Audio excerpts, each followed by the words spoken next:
Lee from NBC News. Mr. President, thank you for seeing us. How are you, Luis?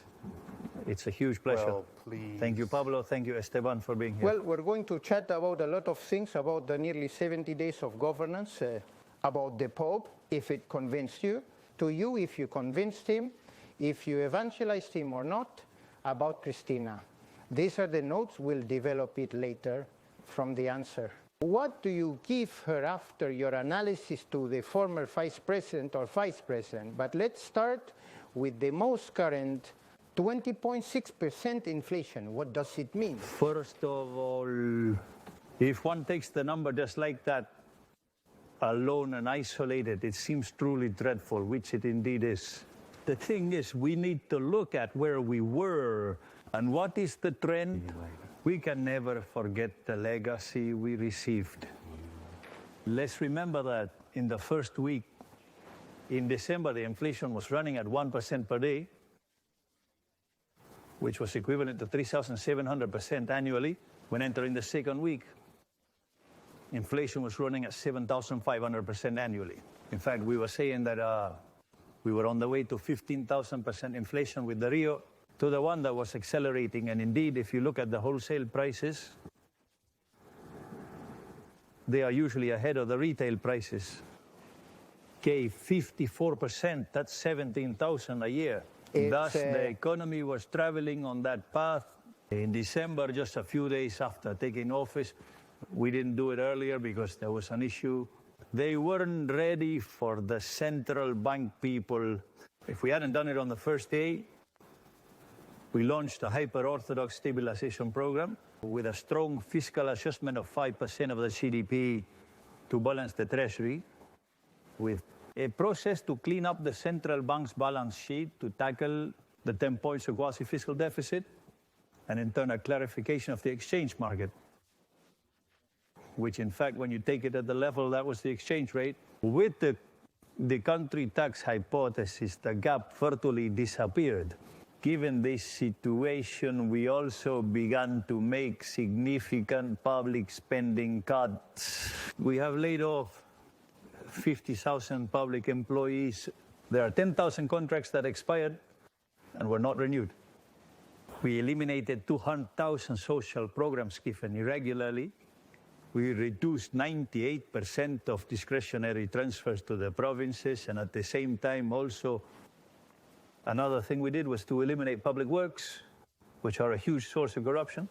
In that context, facing the monetary squeeze, facing the fiscal squeeze, inflation, which had already accumulated close to 30% in 3 weeks by December. At one point they asked me what would happen if it was 30, and I said it was a great deal because it meant that by the fourth week, prices had not increased, and it ended up being 25. That is, there began a process of slowing down the pace of growth. And when you look at January, it is a month that seasonally is complicated. Therefore, if it is seasonally complicated, replicating 25 would have been a good data point. Well, it hit 20, that is, it dropped 5 points from the previous month, but also in the index measurement, the statistical drag was over 6 points, meaning today the inflation have been traveling at a pace of 50% monthly. They are going to levels, thank you, Ellos, and continues to decline. Now, how much it's about liquefaction and recession, because it's also true that in that monetary tightening and in that set of measures, there has been a liquefaction of income in pesos, both retirement benefits and salaries. There is a question, and many economists criticize. Politicians argue that this is the effect of recession plus dilution. Let's see, let's go step by step. The first thing to understand is the scenario we had. We had planted hyperinflation. If we had gone into hyperinflation, the drop in activity level would have been much bigger. When monetary dynamics has stopped this behavior pattern, the truth is that the end of the discussion on activity seems quite poor, so to speak. because of the level of distortion caused by the operation of the price system, those levels of inflation, or in this case hyperinflation, were going to destroy the level of economic activity. The activity would have fallen much more, and we would have faced a scenario of 95% poor. In other words, that's what they left us standing for. That is, the country's problems are not fixed by printing money. That is, imagine the following. Do you think salaries are low? So now we upload it, and we pay for everything with monetary emission. Are you going to be richer? No, you're going to be less rich. Let me explain why. Because in the best case scenario, if no distortion occurred in the system's operation, would production still remain the same? The only thing you have is a change in the nominal scale. However, as real life is much more complex, the way money comes in causes relative price distortions in the transition. What does that do? It makes production much lower. Therefore, you end up being much worse off. And since it also affects the long-term investment process, you're also worse off. Therefore, there's no solution. She said so. You see, it's like you're telling me, look, there's a harmless solution. Exactly. It's like, imagine this. I don't know. Tonight, it's just the two of us for dinner. And we've got noodles prepared for both, right? And then Esteban joins us, and Luis joins us too.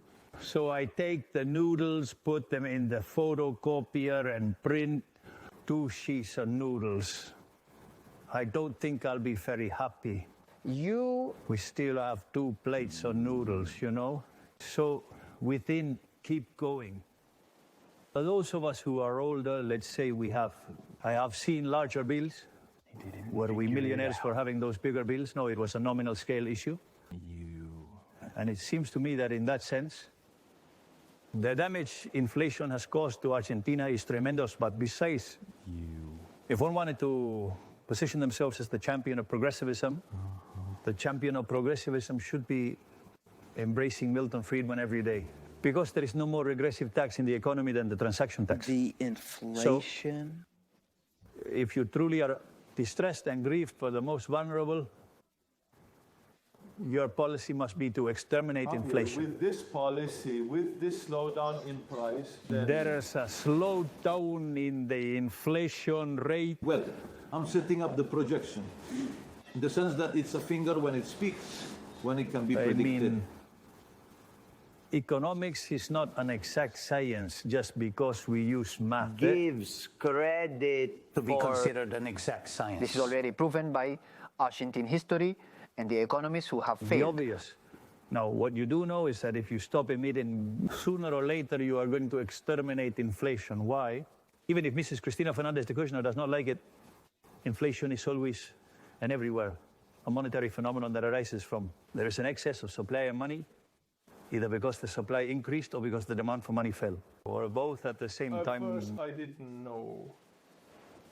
Look, I read the document she sent.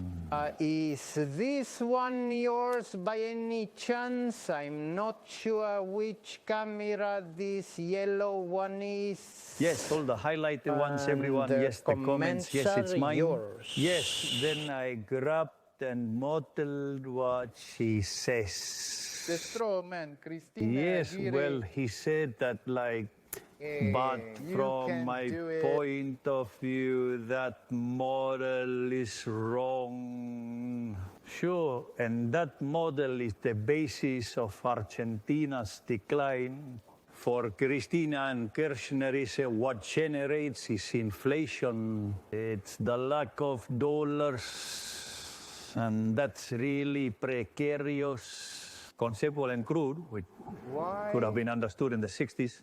Is no longer valid today, because she says that the problem really is, it arises because when you devalue, there's inflation. So, and the problem is that you devalue, why? It's an external constraint problem. So, the financing you need from the checking account, let's say you can't get it in the market and that makes you devalue. And when you devalue, that generates inflation. Take care of yourself. And the current account deficit can stem from 2 things. Pasi po, tak sa simbel si to you have a very high financial burden that generates the current account deficit